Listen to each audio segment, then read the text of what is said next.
आप सभी को बहुत बहुत नमन और धन्यवाद कि एक छोटे से नोटिस के अंदर आप लोग आज इस महत्वपूर्ण प्रेस कॉन्फ्रेंस के लिए उपलब्ध हुए।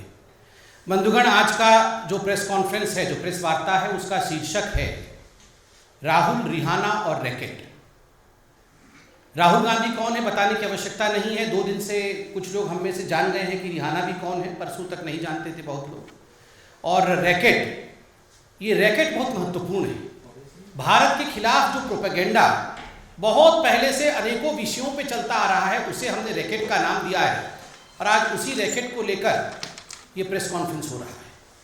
अभी चंद मिनटों पहले राहुल गांधी ने भी प्रेस कॉन्फ्रेंस किया और अपने उसी अपरिपक्वता, इमेच्योरिटी का परिचय राहुल गांधी जी ने पूरे हिंदुस्तान के सामने रखा। कहीं न कहीं पुनः किसान बंधुओं के कंधे पर बंदूक रख के अपनी राजनीतिक रोटी सेकने की कोशिश राहुल गांधी जी ने की और साथ ही साथ पुनः किसानों के माध्यम से लोगों को भड़काने का जो प्रयत्न राहुल गांधी ने कहा और किया, वो आज हमने देखा है। ये वही राहुल गांधी है जो चंद दिनों पहले कह रहे थे कि शहरों में आग लग जाएगी, there would be fire in the cities, slums में जाके लड़ाई होंगी। और कहीं ना कहीं जो अरेंजमेंट राहुल गांधी ने इस लड़ाई की हुई थी, उसका खुलासा पिछले बार प्रेस कॉन्फ्रेंस में आदरणीय स्मृति ईरानी जी ने भी किया। आज ठीक उसी प्रकार राहुल गांधी जी ने धमकाया कि कोई पीछे नहीं हटेगा, बातचीत में हम विश्वास नहीं रखते हैं। अरे राहुल जी, ये तो किसानों का आंदोलन है। किसान तो कह रहे हैं कि उनका राजनीति से कोई सरोकार नहीं है, उनका किसी राजनीतिक पार्टी से कोई मतलब नहीं है। तो आप उनके पैरोकार बन के उनके माध्यम से बातचीत करने का जो प्रयास कर रहे हैं, वो किस लिए कर रहे हैं? ये अपरिपक्वता है, उसका परिचय आज आपने दिया है। आज राहुल गांधी जी ने कहा कि भारत की सरकार किलाबंदी कर रही है, सड़कों पर कील बिछा करके किलाबंदी कर रही है और ये लोकतंत्र में नहीं होता है। राहुल गांधी जी, याद करिए 26 जनवरी के दिन जो घटना हिंदुस्तान में घटा, पूरे विश्व ने देखा, हिंदुस्तान ने जिस प्रकार से उसको गलत बताया और आप लोगों ने सवाल उठाया था कि आखिर दिल्ली की पुलिस रोकथाम क्यों नहीं कर रही थी, दिल्ली की पुलिस ने प्रिवेंटिव मेजर्स क्यों नहीं लिया, क्यों दिल्ली की पुलिस ने लाल किले तक तथाकथित जो लोग इस प्रकार से हिंसा फैलाने की कोशिश कर रहे थे, जो किसान नहीं थे, उन लोगों को क्यों लाल किले तक आने दिया दिल्ली पुलिस ने? यह सवाल राहुल गांधी का भी था, यह सवाल कांग्रेस पार्टी का भी था और अन्य विपक्षी दलों का भी था।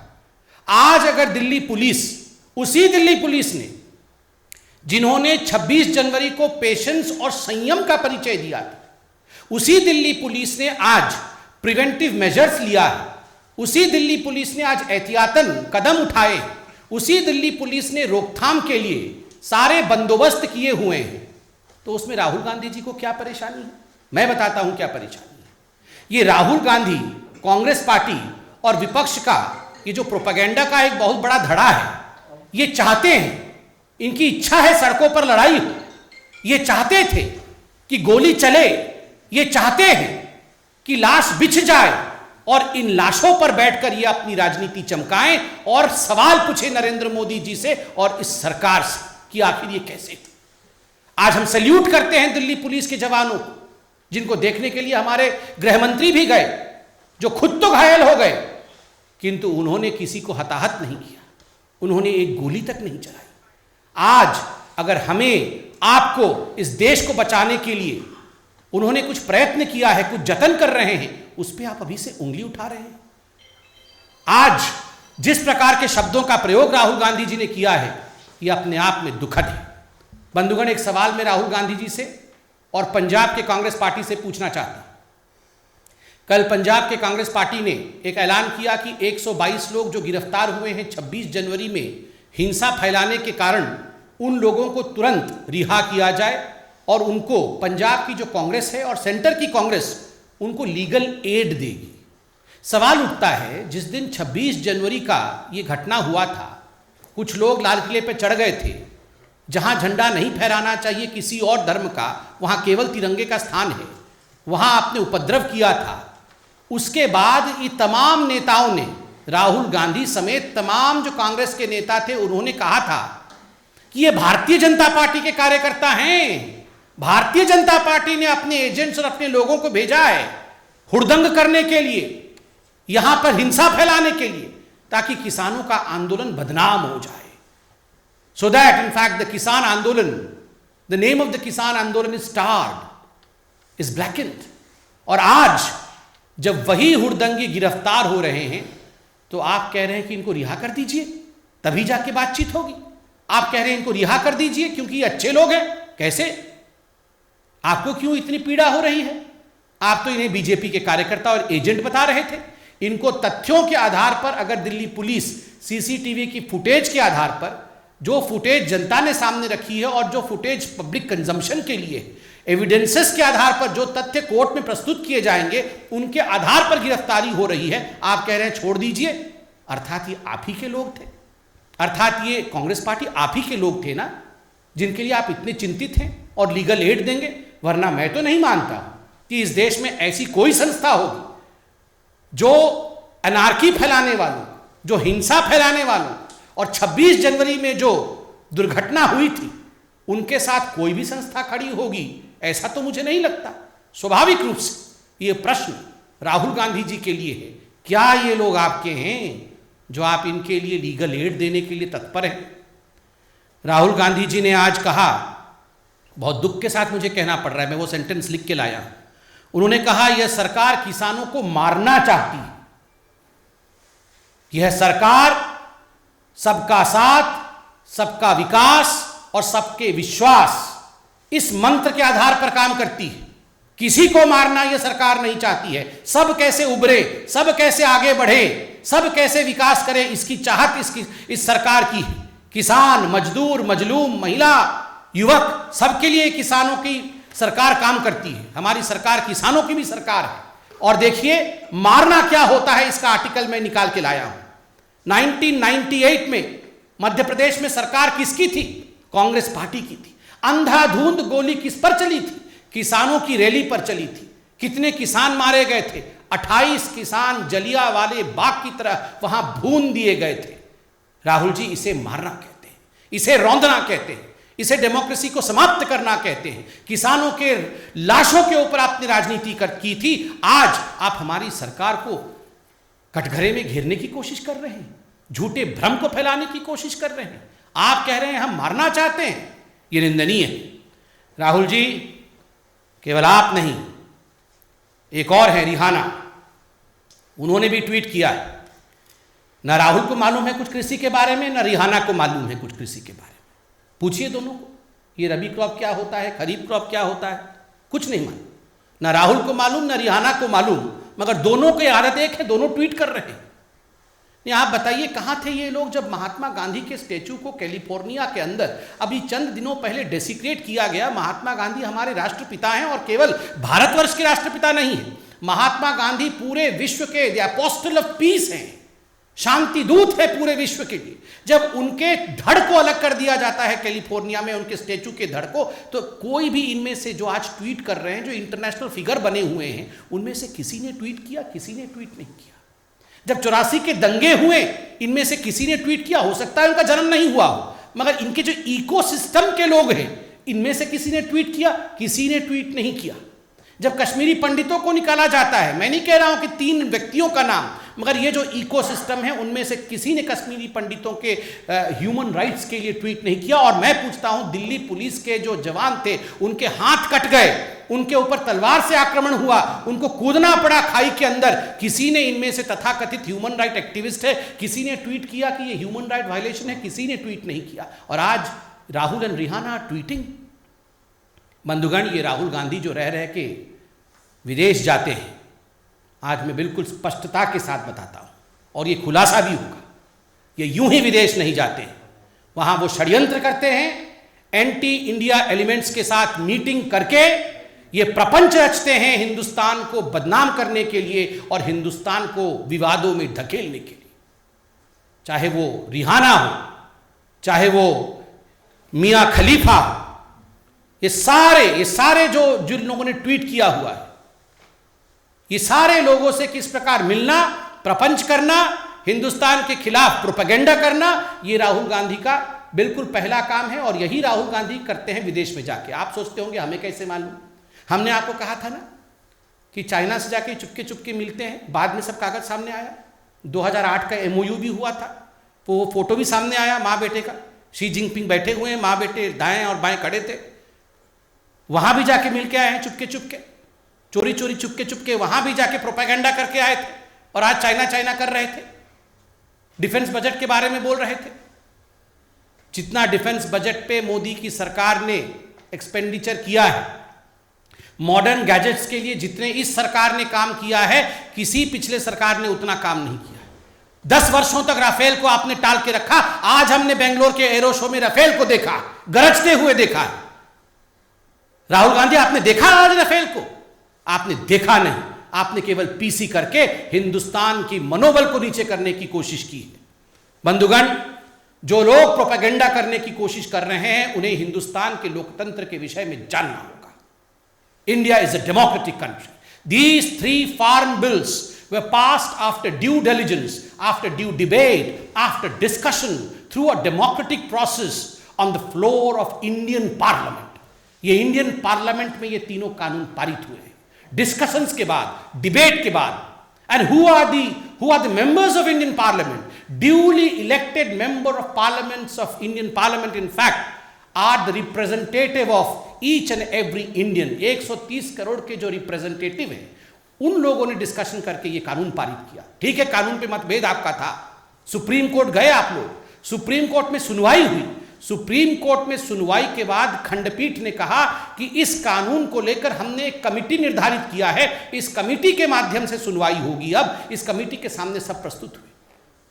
आपके लिए पार्लियामेंट भी छोटा है, आपके लिए सुप्रीम कोर्ट का कोई महत्व नहीं है। ये 3-4 लोग ट्वीट करेंगे, उसी ट्वीट के आधार पर आप हिंदुस्तान के लोकतंत्र को तौलेंगे। राहुल जी, रिहाना जी नहीं समझती हैं ये सब। कम से कम आप सोचने और समझने की क्षमता रखिए। वो नहीं जानती है इंडियन पार्लियामेंट्री स्ट्रक्चर क्या होता है। ये मियां खलीफा नहीं जानती है सुप्रीम कोर्ट हिंदुस्तान में किस प्रकार से इस पूरे विषय को सुन चुका है, किस प्रकार से कमिटी की गठन हुई है, किस प्रकार इस कानून को लेकर 11 राउंड ऑफ टॉक्स हो चुके हैं और तमाम आला मंत्री इन टॉक्स में थे। प्रधानमंत्री जी ने ऑल पार्टी मीटिंग में 3 दिन पहले किस प्रकार का फिर से इस विषय का पुनरावृत्ति की कि I am just a phone call away. यह होता है लोकतंत्र। इसलिए इंडिया अगेंस्ट प्रोपेगेंडा, जो आज पूरा भारतवर्ष कह रहा है और आज हम भी कह रहे हैं कि इस प्रकार के झूठे अपवाद, इस प्रकार के झूठे प्रोपेगेंडा से हम सबको बचने की आवश्यकता है। और जो मेन स्ट्रीम पॉलिटिकल पार्टीज के नेता हैं जैसे राहुल गांधी, इस प्रकार की भ्रम फैलाने की कोशिश वो ना करें। बहुत बहुत धन्यवाद। कोई प्रश्न हो तो आप। Yes ma'am.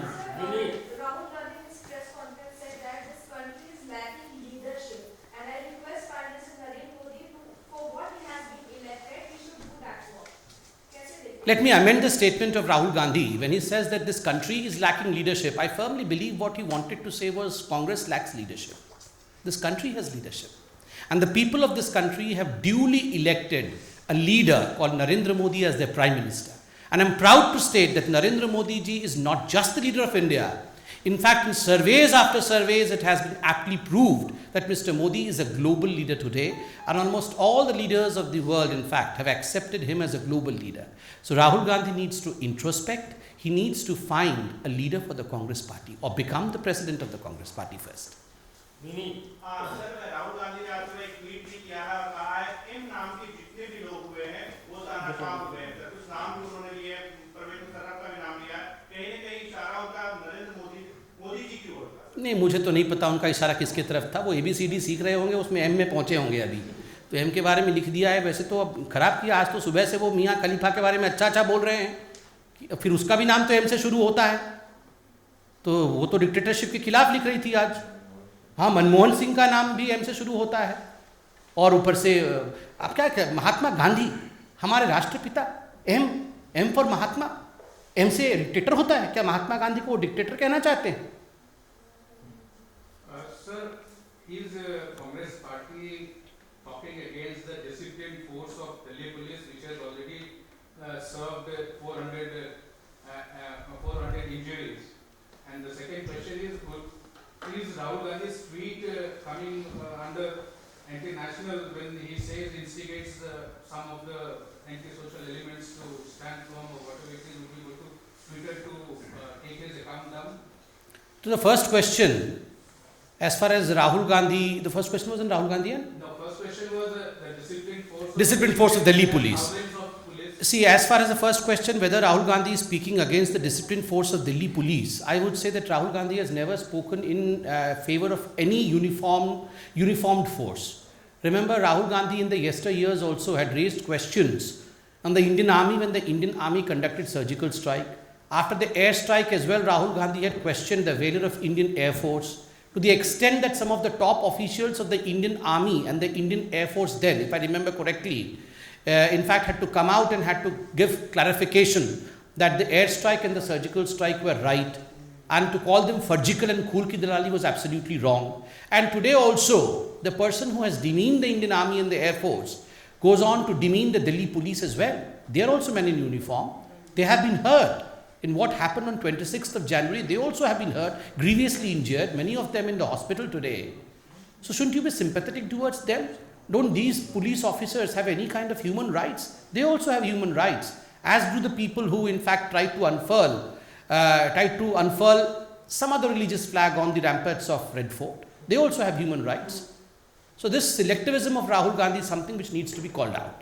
And as far as the Twitter account of Rahul Gandhi is concerned, I don't think we need to comment on that. He is free to tweet as long as it does not instigate the people. Of course, any responsible leader of this country needs to behave responsibility. The irony is, Rahul and responsibility never moves together.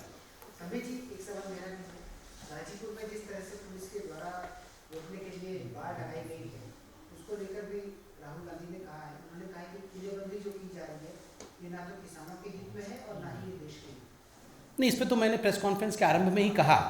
किलेबंदी के बारे में राहुल गांधी कहते हैं, देखिए किलाबंदी किसी किसान के लिए नहीं हुआ है, उपद्रवियों के लिए किलाबंदी हुआ है, और खुद किसानों ने भी माना है और ऑपोजिशन पार्टीज ने भी कहा है कि कुछ अवांछित तत्व बीच में घुस गए। अगर अवांछित तत्व कुछ अनटूवर्ड इंसिडेंट करने का प्रयास करे, उसके लिए रोकथाम करना ये दिल्ली पुलिस का कर्तव्य है। वो अपना कर्तव्य निर्वहन कर रही है। इस पर किसी प्रकार से पुलिस के ऊपर आक्षेप उठाना ये उचित नहीं होगा।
Download Tarang online radio app from Google Play Store.